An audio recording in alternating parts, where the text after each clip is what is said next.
নমস্কাৰ বন্ধু বান্ধৱীসকল আমাৰ ৰাখিফল চেনেলটোলৈ আপোনালোকক স্বাগতম জনাইছোঁ। এই চন্দ্ৰগ্ৰহণ অষ্ট্ৰেলিয়া, আফ্ৰিকা, ইউৰোপ, দক্ষিণ আমেৰিকা আৰু বহু মহাদেশত দেখিবলৈ পোৱা যাব, কিন্তু এই গ্ৰহণ ভাৰতত দেখিবলৈ পোৱা নাযাব। সেইকাৰণে এই চন্দ্ৰগ্ৰহণৰ সূতককাল ভাৰতত মান্য নহ'ব। সেইকাৰণে সূতক গ্ৰহত মানিবলগীয়া বস্তুবোৰ আমি এই চন্দ্ৰগ্ৰহত নামানিলেও চলি যাব, কিন্তু কিছুমান কথাৰ প্ৰতি আমি বিশেষকৈ লক্ষ্য ৰাখিব লাগিব। যদি এই কামবোৰ আমি কৰোঁ চন্দ্ৰগ্ৰহণৰ সময়ত, তেনেহ'লে চন্দ্ৰগ্ৰহণৰ বেয়া প্ৰভাৱ আমাৰ ওপৰতো পৰিব পাৰে। চন্দ্ৰৰ দোষ আমাৰ ওপৰত লাগিব পাৰে, যাৰ ফলত আমাৰ ঘৰত বাস্তু দোষ উৎপন্ন হ'বলৈ ধৰিব, ছায়া দোষ উৎপন্ন হ'বলৈ ধৰিব আৰু বেদ দোষ উৎপন্ন হ'বলৈ ধৰিব। সেইকাৰণে এই চন্দ্ৰগ্ৰহণৰ সময়ত আপোনালোকে এই 5টা কাম কেতিয়াও নকৰিব। যদি কৰে শনি গ্ৰহৰ বেয়া প্ৰভাৱ পৰিব আৰু ৰাহু কেতুৰ বেয়া প্ৰভাৱ আপোনালোকৰ ওপৰত পৰিব। আহক তেনেহ'লে এই ভিডিঅ'টোৰ যোগেদি আমি সম্পূৰ্ণভাৱে জানি লওঁ। ভিডিঅ'টো মনোযোগ সহকাৰে শেষলৈকে চাব, তেতিয়াহে আপোনালোকে সুন্দৰভাৱে বুজি পাব। আৰু যদি ভিডিঅ'টো ভাল লাগে লাইক এটা কৰি আমাৰ মনোবল বঢ়াব আৰু আপোনালোকৰ বন্ধুবৰ্গৰ লগত শ্বেয়াৰ কৰি তেওঁলোককো উপকৃত কৰিব। এই চন্দ্ৰগ্ৰহণৰ ফলত জীৱিত আৰু জড় বস্তুৰ ওপৰত বিশেষকৈ প্ৰভাৱ পেলাব পাৰে। জীৱিতৰ ওপৰত বেছি প্ৰভাৱ পেলাব। আমাৰ পূৰ্বপুৰুষসকলে এই গ্ৰহণৰ বিষয়ে বহু কথা আমাক কৈ থৈ গৈছে বা বহু নিয়ম আমাক দেখুৱাই থৈ গৈছে। বিজ্ঞানসন্মতভাৱেও এই নিয়মবোৰ মান্য হয়। আমি কেতিয়াও এই চন্দ্ৰগ্ৰহণৰ পৰা আঁতৰি যাব নোৱাৰোঁ। এই গ্ৰহণৰ নিয়ম আমি সদায় মানি চলিবই লাগিব। আমাৰ এতিয়াও ঘৰসমূহত চন্দ্ৰগ্ৰহণ আৰু সূৰ্যগ্ৰহণ হ'লে এই নিয়মবোৰ মানি আহিছে। কিছুমানে আজিকালি এই নিয়ম নামানা হৈছে। আমাৰ ধৰ্মগ্ৰন্থৰ মতে আমি চন্দ্ৰগ্ৰহণ আৰু সূৰ্যগ্ৰহণৰ সময়ত কি কাম কৰাটো অনুচিত, এই ভিডিঅ'টোৰ যোগেদি আমি সুন্দৰভাৱে জানি লওঁ। আহক। 1 নম্বৰটো, গ্ৰহণ লগাৰ সময়ত কেতিয়াও আমি খালী চকুৰে ওপৰলৈ চাব নালাগে। কিছুমানে খালী চকুৰে চোৱা দেখিবলৈ পোৱা যায়, কিন্তু একেবাৰে আপোনালোকে এই ভুল নকৰিব। কাৰণ গ্ৰহণৰ সময়ত ওলোৱা বেয়া ৰশ্মি আমাৰ চকুত প্ৰৱেশ কৰিব পাৰে আৰু চকু আমাৰ নষ্ট হৈ পৰিব পাৰে, যাৰ ফলত আমি অন্ধও হৈ পৰিব পাৰোঁ বা চকুৰ বেমাৰেও দেখা দিব পাৰে। সেইকাৰণে চন্দ্ৰগ্ৰহণ বা সূৰ্যগ্ৰহণেই হওক, চলি থকাৰ সময়ত আমি কেতিয়াও খালী চকুৰে চাব নালাগে। চাব লগা হ'লে আমি বিশেষ ধৰণৰ আইনা কিনি আনি চাব পাৰোঁ বা বিশেষ ধৰণৰ আমি চশমা কিনি চাব পাৰোঁ, কিন্তু আমি খালী চকুৰে কেতিয়াও চোৱাটো উচিত নহয়। এনে কৰিলে আপোনালোকৰ বহু ক্ষতি হ'ব আৰু আপোনাৰ এই বেমাৰ গোটেই ঘৰৰ মানুহৰ অশান্তি কাৰণ হৈ পৰিব পাৰে। 2 নম্বৰটো, গ্ৰহণৰ সময়ত যদি কিবা খোৱা বস্তু বনোৱা আছে, সেই খোৱা বস্তু আপোনালোকে ঢাকি ৰাখিব আৰু তাত বেলপাত বা তুলসী পাত দি ৰাখিব। কেতিয়াও সেই বস্তু আপোনালোকে দাঙি ৰাখিব নালাগে। যদি আপোনালোকে সেই বস্তুৰ ওপৰত বেলপাত বা তুলসী পাত দিবলৈ পাহৰি যায়, তেনেহ'লে সেই গ্ৰহণ অন্ত হোৱাৰ পিছত আপোনালোকে সেই বস্তু কেতিয়াও নেখাব। সেই বস্তু আপোনালোকৰ পেলাই দিয়াই মংগল হ'ব।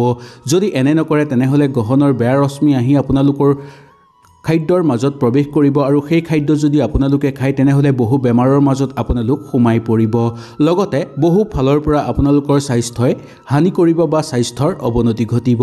সেইকাৰণে এনে কাম আপোনালোকে কেতিয়াও নকৰিব গ্ৰহণ চলি থকাৰ সময়ত। 3 নম্বৰটো, গ্ৰহণ লগাৰ সময়ত কেতিয়াও আমি মাছ মাংস খাব নালাগে বা সেইদিনা আমি মাছ মাংস কেতিয়াও ঘৰলৈ আনিব নালাগে। গৰুড় পুৰাণৰ অনুসৰি একাদশী পূৰ্ণিমাৰ সময়ত কেতিয়াও মাছ মাংস খাব নালাগে আৰু ঘৰতো প্ৰৱেশ কৰিব নালাগে। যদি আপোনালোকে ঘৰলৈ এইদিনা মাছ মাংস আনে, তেনেহ'লে অহা জন্মত আপোনালোকৰ মাংস বেলেগ জীৱই টানি আজুৰি খাব। আৰু এইদিনা যদি আপোনালোকে ঘৰলৈ মাছ মাংস আনে, তেনেহ'লে আপোনালোকৰ ঘৰত থকা সকলো দেৱ দেৱী আপোনালোকৰ ঘৰৰ পৰা গুচি যাব, যাৰ ফলত আপোনালোকৰ ঘৰত দৰিদ্ৰতাই বাস কৰিব। সকলো ফালে আপোনালোকৰ সমস্যা বৃদ্ধি পাবলৈ ধৰিব, ঘৰত অৰ্থ হানি হ'বলৈ ধৰিব আৰু অবান্তিক খৰচৰ মাত্ৰা বৃদ্ধি পাবলৈ ধৰিব, শত্ৰুৰ পৰাক্ৰম বৃদ্ধি পাবলৈ ধৰিব আৰু ঘৰত থকা সকলো দেৱ দেৱী আপোনালোকৰ ঘৰৰ পৰা গুচি যাব, যাৰ ফলত আপোনালোকৰ জীৱন ধ্বংস হৈ পৰিবলৈ ধৰিব। 4 নম্বৰটো, গ্ৰহণৰ সময়ত কেতিয়াও আমি সুৰাপান কৰিব নালাগে বা বিড়ি, চিগাৰেট বা কোনো জাতীয় মাদক দ্ৰব্য আমি সেৱন কৰিব নালাগে।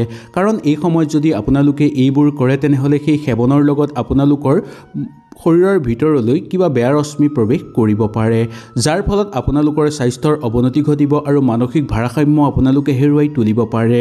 আপোনালোকৰ চিন্তাৰ ক্ষমতাও হেৰাই পৰিব, যাৰ ফলত আপোনালোকৰ স্বাস্থ্যৰ অৱনতি ঘটিব, লগতে আপোনালোকৰ পৰিয়ালৰো অশান্তি হৈ পৰিব। যদি আপোনালোকে এই বস্তুবোৰ খাই ঘৰলৈ যায়, তেনেহ'লে ঘৰৰ মানুহৰ ওপৰতো এই গ্ৰহণৰ বেয়া প্ৰভাৱ পৰিব পাৰে। সেইকাৰণে গ্ৰহণৰ সময়ত আপোনালোকে ভুলতো মাদক দ্ৰব্য সেৱন নকৰিব বা বিড়ি চিগাৰেটো আপোনালোকে সেৱন নকৰিব।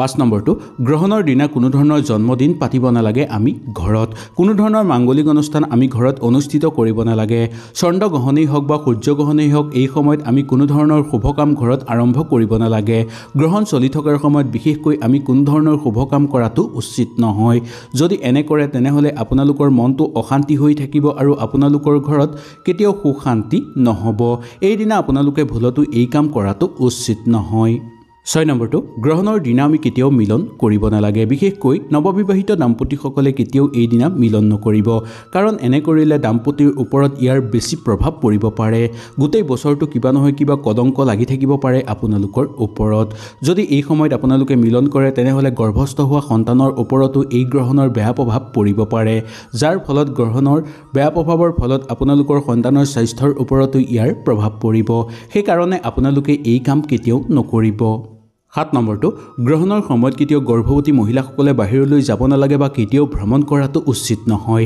গ্ৰহণ চলি থকাৰ সময়ত যদি গৰ্ভৱতী মহিলাসকলে বাহিৰলৈ যায় বা গ্ৰহণ লাগি থকা যদি চাই খালি চকুৰে তেনেহলে আপোনাৰ ওপৰত গ্ৰহণৰ বেয়া প্ৰভাৱ পৰিব আৰু বেয়া ৰশ্মিয়ে আপোনাক ক্ষতি কৰিবলৈ চেষ্টা কৰিব যাৰ ফলত গৰ্ভত থকা সন্তানৰ ওপৰত বেয়া প্ৰভাৱ পৰিব বা সন্তান নষ্ট হৈও পৰিব পাৰে সেই কাৰণে গৰ্ভৱতী মহিলাসকলে এই কাম ভুলতো নকৰিব ইয়াৰ প্ৰতি বিশেষকৈ আপোনালোকে লক্ষ্য ৰখাটো উচিত 8 নম্বৰটো গ্ৰহণ অন্ত হোৱাৰ পিছত আমি সকলোৱে গা ধুব লাগে আৰু ঘৰৰ সকলো ৰুম আমি চাফা কৰিব লাগে সকলো জাগাতে আমি গংগাজল ছটিয়াব লাগে বিশেষকৈ ঘৰৰ পূজা ঘৰ আমি চাফা কৰিব লাগে আৰু পূজা ঘৰত আমি গংগাজল ছটিয়াব লাগে ইয়াৰ বাহিৰেও আমাৰ ঘৰৰ চাৰিওকোণত আমি গংগাজল ছটিওৱাটো উচিত ইয়াৰ ফলত গ্ৰহণৰ বেয়া প্ৰভাৱ আমাৰ ঘৰৰ ওপৰৰ পৰা নোহোৱা হৈ পৰিব যদি এনে নকৰে গ্ৰহণৰ বেয়া প্ৰভাৱ আপোনালোকৰ ওপৰত পৰিব আৰু ঘৰত বাস্তুদোষ উৎপন্ন হ'বলৈ ধৰিব যাৰ ফলত আপোনালোকৰ ঘৰত সমস্যা বৃদ্ধি পাবলৈ ধৰিব সকলো ফালৰ পৰা দুখ দৰিদ্ৰতা নামি আহিব আৰু ঘৰত অৰ্থহানি হ'বলৈ ধৰিব প্ৰচুৰ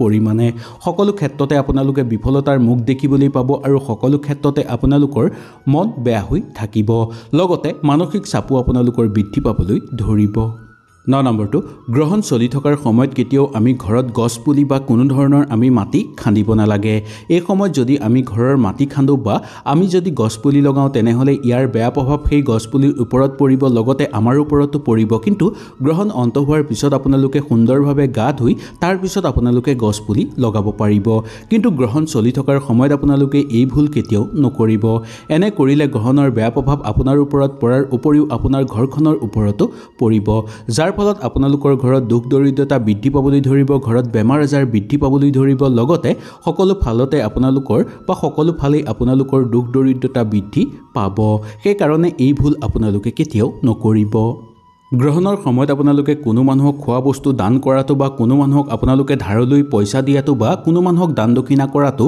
উচিত নহয় এই সময়ত আপোনালোকে একো কাম কৰাটো উচিত নহয় মাংগলিক অনুষ্ঠানো এই সময়ত কৰাটো মানা কৰা হৈছে শাস্ত্ৰৰ অনুসৰি কিন্তু গ্ৰহণ অন্ত হোৱাৰ পিছত আপোনালোকে কৰিব পাৰিব বা গ্ৰহণ লগাৰ আগতেই যদি আপোনালোকে কৰিবলৈ মন কৰে তেনেহলে আপোনালোকে নিশ্চয় কৰিব পাৰিব কিন্তু গ্ৰহণৰ সময়ত আপোনালোকে কেতিয়াও দান দক্ষিণা নকৰিব বা কোনো খোৱা বস্তু কোনো মানুহক নিদিব হয়তো এই ভিডিওটোৰ যোগেদি আপোনালোকে সুন্দৰভাৱে বুজি পালে যদি কিবা অসুবিধা পালে নিশ্চয় মোক তলত কমেন্ট কৰি জনাব তেনেহলে আজিলৈ আপোনালোকৰ ওচৰৰ পৰা বিদায় লৈছো কালিলৈ পুনৰ আপোনালোকক লগ পোৱাৰ প্ৰতিশ্ৰুতিৰে আজিলৈ নমস্কাৰ